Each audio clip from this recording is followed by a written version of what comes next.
प्यारे भक्तों, नमस्कार। जहाँ आस्था है वही चमत्कार है। भक्तों, आज आप जिस मंत्र को सुनने जा रहे हैं उसकी महिमा शब्दों से कहीं अधिक है। यह कोई साधारण मंत्र नहीं है, यह वह पवित्र ध्वनि है जिसमें माता लक्ष्मी और भगवान नारायण दोनों की कृपा एक साथ समाहित है। शास्त्रों में कहा गया है, जहाँ लक्ष्मी और नारायण का वास होता है वहाँ जीवन में सुख, शांति और समृद्धि अपने आप बढ़ने लगती है। इस मंत्र का नियमित जाप धीरे धीरे आपके जीवन में धन के लिए अवसरों के द्वार खोल सकता है, रुके हुए कार्यों में गति ला सकता है और समृद्धि की ऊर्जा को आकर्षित कर सकता है।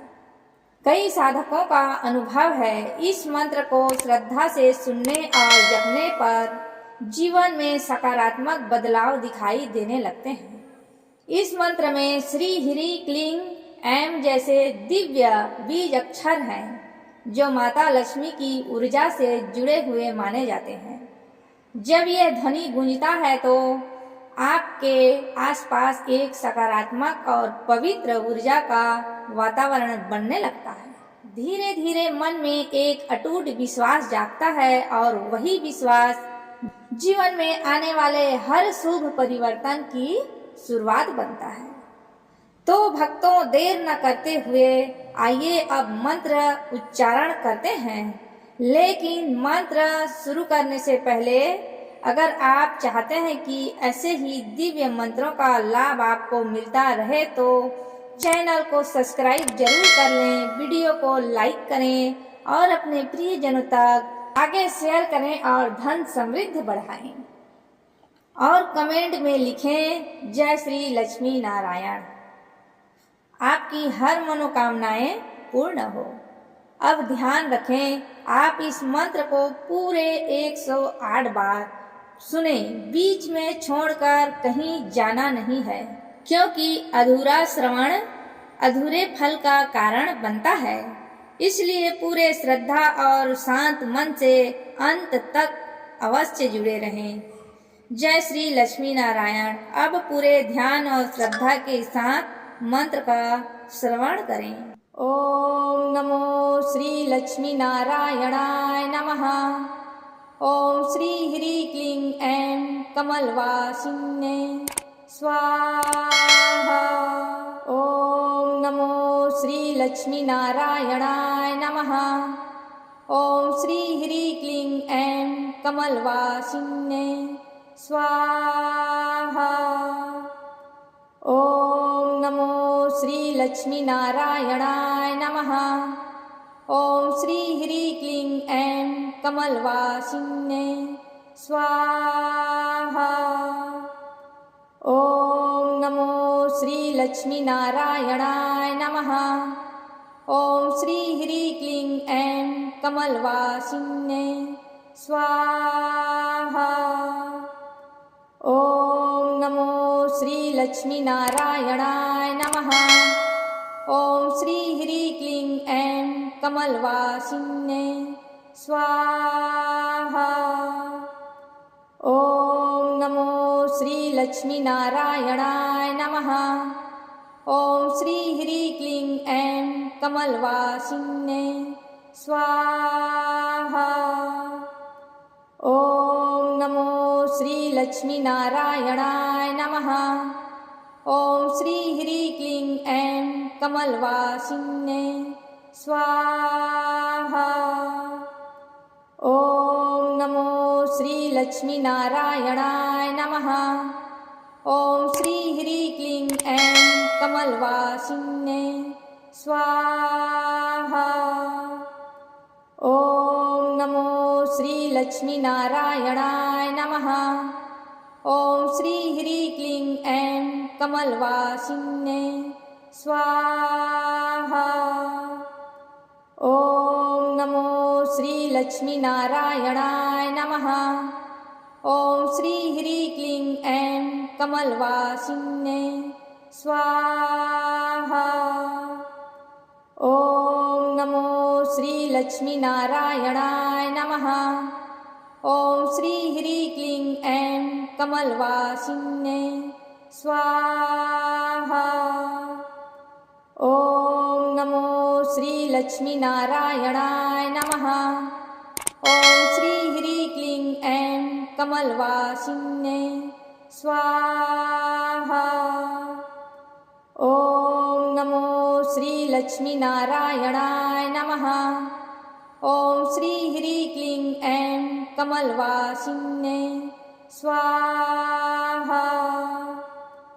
ॐ नमो श्रीलक्ष्मीनारायणाय नमः। ॐ श्री ह्रीं क्लीं ऐं कमलवासिन्यै स्वाहा। ॐ नमो श्रीलक्ष्मीनारायणाय नमः। ॐ श्री ह्रीं क्लीं ऐं कमलवासिन्यै स्वाहा। ॐ नमो श्रीलक्ष्मीनारायणाय नमः। ॐ श्री ह्रीं क्लीं ऐं कमलवासिन्यै स्वाहा। ॐ नमो श्रीलक्ष्मीनारायणाय नमः। ॐ श्री ह्रीं क्लीं ऐं कमलवासिन्यै स्वाहा। ॐ नमो श्रीलक्ष्मीनारायणाय नमः। ॐ श्री ह्रीं क्लीं ऐं कमलवासिन्यै स्वाहा। ॐ नमो श्रीलक्ष्मीनारायणाय नमः। ॐ श्री ह्रीं क्लीं ऐं कमलवासिन्यै स्वाहा। ॐ नमो श्रीलक्ष्मीनारायणाय नमः। ॐ श्री ह्रीं क्लीं ऐं कमलवासिन्यै स्वाहा। ॐ नमो श्रीलक्ष्मीनारायणाय नमः। ॐ श्री ह्रीं क्लीं ऐं कमलवासिन्यै स्वाहा। ॐ नमो श्रीलक्ष्मीनारायणाय नमः। ॐ श्री ह्रीं क्लीं ऐं कमलवासिन्यै स्वाहा। ॐ नमो श्रीलक्ष्मीनारायणाय नमः। ॐ श्री ह्रीं क्लीं ऐं कमलवासिन्यै स्वाहा। ॐ नमो श्रीलक्ष्मीनारायणाय नमः। ॐ श्री ह्रीं क्लीं ऐं कमलवासिन्यै स्वाहा। ॐ नमो श्रीलक्ष्मीनारायणाय नमः। ॐ श्री ह्रीं क्लीं ऐं कमलवासिन्यै स्वाहा। ॐ नमो श्रीलक्ष्मीनारायणाय नमः। ॐ श्री ह्रीं क्लीं ऐं कमलवासिन्यै स्वाहा। ॐ नमो श्रीलक्ष्मीनारायणाय नमः। ॐ श्री ह्रीं क्लीं ऐं कमलवासिन्यै स्वाहा। ॐ नमो श्रीलक्ष्मीनारायणाय नमः। ॐ श्री ह्रीं क्लीं ऐं कमलवासिन्यै स्वाहा। ॐ नमो श्रीलक्ष्मीनारायणाय नमः। ॐ श्री ह्रीं क्लीं ऐं कमलवासिन्यै स्वाहा। ॐ नमो श्रीलक्ष्मीनारायणाय नमः। ॐ श्री ह्रीं क्लीं ऐं कमलवासिन्यै स्वाहा। ॐ नमो श्रीलक्ष्मीनारायणाय नमः। ॐ श्री ह्रीं क्लीं ऐं कमलवासिन्यै स्वाहा। ॐ नमो श्रीलक्ष्मीनारायणाय नमः। ॐ श्री ह्रीं क्लीं ऐं कमलवासिन्यै स्वाहा। ॐ नमो श्रीलक्ष्मीनारायणाय नमः। ॐ श्री ह्रीं क्लीं ऐं कमलवासिन्ये स्वाहा। ॐ नमो श्री लक्ष्मीनारायणाय नमः। ॐ श्री ह्रीं क्लीं ऐं कमलवासिन्ये स्वाहा। ॐ नमो श्री लक्ष्मीनारायणाय नमः। ॐ श्री ह्रीं क्लीं ऐं कमलवासिन्ये स्वाहा। ॐ नमो श्री लक्ष्मीनारायणाय नमः। ॐ श्री ह्रीं क्लीं ऐं कमलवासिन्ये स्वाहा। ॐ नमो श्री लक्ष्मीनारायणाय नमः। ॐ श्री ह्रीं क्लीं ऐं कमलवासिन्ये स्वाहा। ॐ नमो श्री लक्ष्मीनारायणाय नमः। ॐ श्री ह्रीं क्लीं ऐं कमलवासिन्ये स्वाहा। ॐ नमो श्री लक्ष्मीनारायणाय नमः। ॐ श्री ह्रीं क्लीं ऐं कमलवासिन्ये स्वाहा। ॐ नमो श्री लक्ष्मीनारायणाय नमः। ॐ श्री ह्रीं क्लीं ऐं कमलवासिन्ये स्वाहा। ॐ नमो श्री लक्ष्मीनारायणाय नमः। ॐ श्री ह्रीं क्लीं ऐं कमलवासिन्ये स्वाहा। ॐ नमो श्री लक्ष्मीनारायणाय नमः। ॐ श्री ह्रीं क्लीं ऐं कमलवासिन्ये स्वाहा। ॐ नमो श्री लक्ष्मीनारायणाय नमः। ॐ श्री ह्रीं क्लीं ऐं कमलवासिन्ये स्वाहा। ॐ नमो श्री लक्ष्मीनारायणाय नमः। ॐ श्री ह्रीं क्लीं ऐं कमलवासिन्ये स्वाहा। ॐ नमो श्री लक्ष्मीनारायणाय नमः। ॐ श्री ह्रीं क्लीं ऐं कमलवासिन्ये स्वाहा। ॐ नमो श्री लक्ष्मीनारायणाय नमः। ॐ श्री ह्रीं क्लीं ऐं कमलवासिन्ये स्वाहा। ॐ नमो श्री लक्ष्मीनारायणाय नमः। ॐ श्री ह्रीं क्लीं ऐं कमलवासिन्ये स्वाहा। ॐ नमो श्री लक्ष्मीनारायणाय नमः। ॐ श्री ह्रीं क्लीं ऐं कमलवासिन्ये स्वाहा। ॐ नमो श्री लक्ष्मीनारायणाय नमः। ॐ श्री ह्रीं क्लीं ऐं कमलवासिन्ये स्वाहा। ॐ नमो श्री लक्ष्मीनारायणाय नमः। ॐ श्री ह्रीं क्लीं ऐं कमलवासिन्ये स्वाहा। ॐ नमो श्री लक्ष्मीनारायणाय नमः।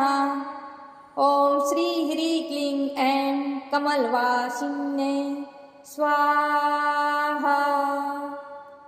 ॐ नमो श्री लक्ष्मीनारायणाय नमः।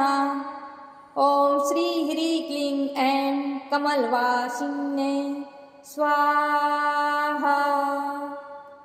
ॐ नमो श्री लक्ष्मीनारायणाय नमः। ॐ श्री ह्रीं क्लीं ऐं कमलवासिन्ये स्वाहा। ॐ नमो श्री लक्ष्मीनारायणाय नमः। ॐ श्री ह्रीं क्लीं ऐं कमलवासिन्ये स्वाहा। ॐ नमो श्री लक्ष्मीनारायणाय नमः। ॐ श्री ह्रीं क्लीं ऐं कमलवासिन्ये स्वाहा। ॐ नमो श्रीलक्ष्मीनारायणाय नमः। ॐ श्री ह्रीं क्लीं ऐं कमलवासिन्ये स्वाहा। ॐ नमो श्रीलक्ष्मीनारायणाय नमः। ॐ श्री ह्रीं क्लीं ऐं कमलवासिन्ये स्वाहा। ॐ नमो श्रीलक्ष्मीनारायणाय नमः। ॐ श्री ह्रीं क्लीं ऐं कमलवासिन्ये स्वाहा। ॐ नमो श्रीलक्ष्मीनारायणाय नमः। ॐ श्री ह्रीं क्लीं ऐं कमलवासिन्ये स्वाहा। ॐ नमो श्रीलक्ष्मीनारायणाय नमः।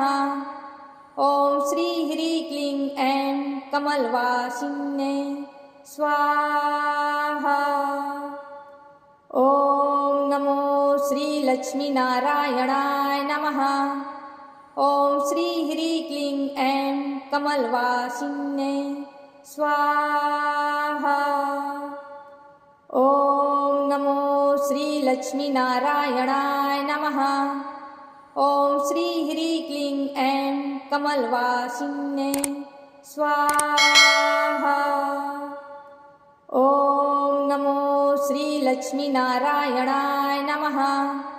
ॐ श्री ह्रीं क्लीं ऐं कमलवासिन्ये स्वाहा। ॐ नमो श्रीलक्ष्मीनारायणाय नमः।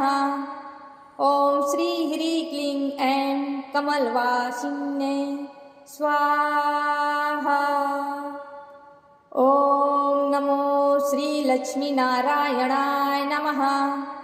ॐ श्री ह्रीं क्लीं ऐं कमलवासिन्ये स्वाहा।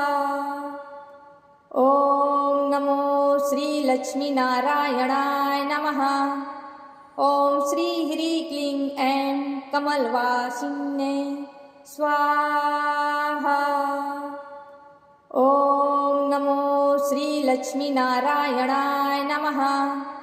ॐ श्री ह्रीं क्लीं ऐं कमलवासिन्ये स्वाहा। ॐ नमो श्रीलक्ष्मीनारायणाय नमः। ॐ श्री ह्रीं क्लीं ऐं कमलवासिन्ये स्वाहा। ॐ नमो श्रीलक्ष्मीनारायणाय नमः। ॐ श्री ह्रीं क्लीं ऐं कमलवासिन्ये स्वाहा। ॐ नमो श्रीलक्ष्मीनारायणाय नमः। ॐ श्री ह्रीं क्लीं ऐं कमलवासिन्ये स्वाहा। ॐ नमो श्रीलक्ष्मीनारायणाय नमः। ॐ श्री ह्रीं क्लीं ऐं कमलवासिन्ये स्वाहा। ॐ नमो श्रीलक्ष्मीनारायणाय नमः। ॐ श्री ह्रीं क्लीं ऐं कमलवासिन्ये स्वाहा। ॐ नमो श्रीलक्ष्मीनारायणाय नमः। ॐ श्री ह्रीं क्लीं ऐं कमलवासिन्ये स्वाहा।